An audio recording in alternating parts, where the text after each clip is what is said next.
Good morning everyone. Last class में हमने trigonometric ratios के बारे में स्टडी की थी और आज हम उन रेशियोज से रिलेटेड कुछ इम्पोर्टेंट आइडेंटिटीज़ और फार्मूलों के बारे में स्टडी करेंगे। तो सबसे पहले जो रेशियो है आपका साइन थीटा कोसेक थीटा, इनका प्रोडक्ट 1 होता है।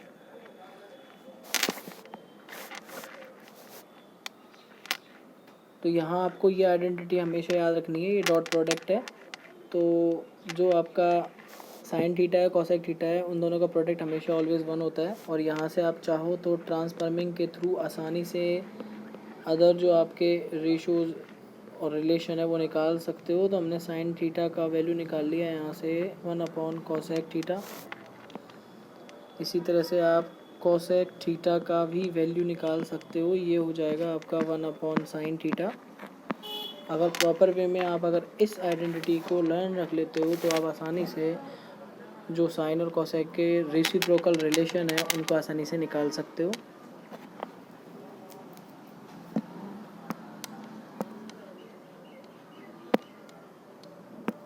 इसी तरह से अगर नेक्स्ट हम रेशो के बारे में डिस्कस करें तो सेकंड आता है आपका cos theta dot sec theta. इसका वैल्यू भी ऑलवेज हमेशा क्या होता है 1। यहाँ से भी आप ट्रांसफॉर्मिंग के थ्रू वैल्यूज़ निकाल सकते हो। तो कॉस थीटा हो जाएगा आपका 1 सेक थीटा और सेक थीटा हो जाएगा आपका 1 कॉस थीटा। तो यहाँ से आपके पास सेक और कॉस के जो रेसिप्रोकल रिलेशन है वो भी आसानी से निकल जाते हैं। ये वैसे आपके 9th क्लास के कुछ पार्ट हैं। प्रीवियस क्लास के अकॉर्डिंग आपको इसके बारे में नॉलेज होना चाहिए। नेक्स्ट जो इसका रेशियो है वो है tan theta dot cot theta is equal to 1।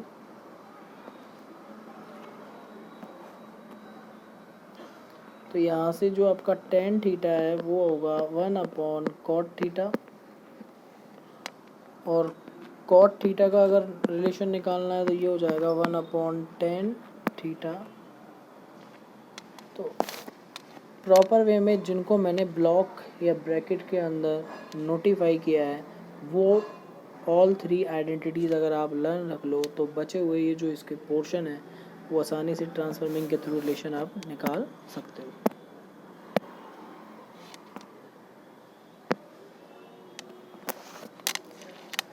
इन रिलेशनों के अकॉर्डिंग अगर हम जस्टिफाई करें तो आपको एक रिलेशन ये भी लर्न रखना है कि जो टेन थीटा का वैल्यू है वो होगा sine theta upon cos theta.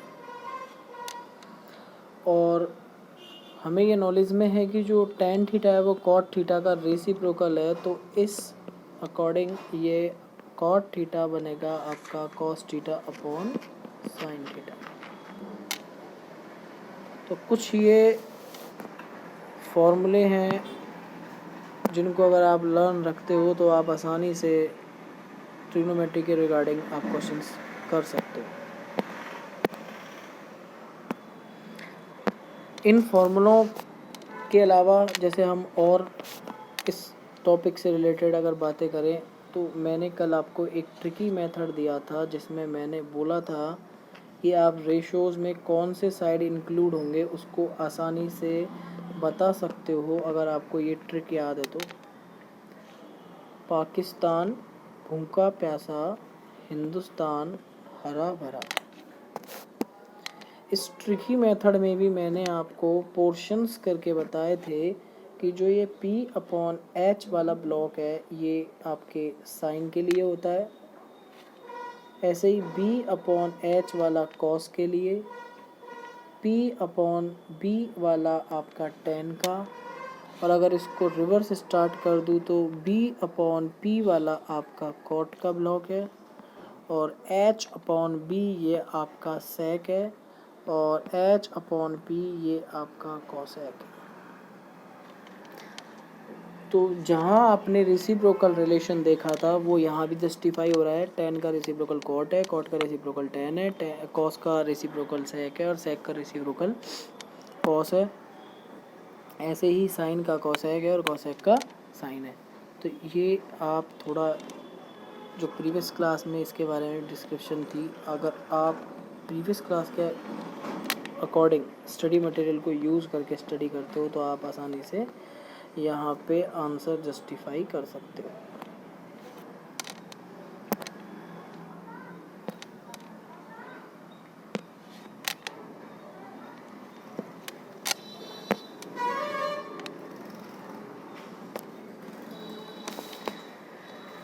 इन रेसिप्रोकल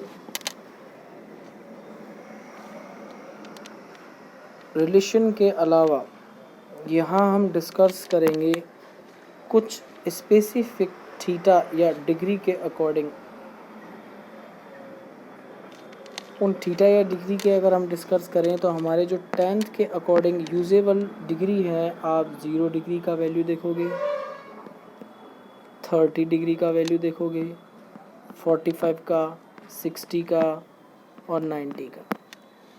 यानी आपके ये ऑल 6 रेशोज़ का इन डिग्री पे वैल्यू देखोगे। फॉर एग्जांपल साइन 0 का वैल्यू क्या होगा, साइन 30 का क्या होगा, साइन 45 का क्या होगा, साइन 60 का क्या वैल्यू होगा, साइन 90 का क्या होगा। तो ऐसे ही ऑल 6 रेशोज़ है, इनका आपको इन डिग्री के रिगार्डिंग वैल्यू लर्न होना चाहिए, क्योंकि हमारे ये क्वेश्चन जो हमारे बुक में अवेलेबल है, सिलेबस में है, उसके अकॉर्डिंग 2 मार्क्स का क्वेश्चन यहाँ से बन जाता है। आपको सिंपली कोई भी कैलकुलेशन बना के दे देगा, आपको इन रेशोज़ के रिगार्डिंग कोई थीटा होगा, एक्यूट एंगल कोई ना कोई थीटा या कोई डिग्री आपको अवेलेबल मिलेगी, उनके रिगार्डिंग आपको डिग्री पे उस रेशो की वैल्यू राइट डाउन करके फिर वहाँ से कैलकुलेशन करके अपने क्वेश्चन के आंसर को अचीव करना है।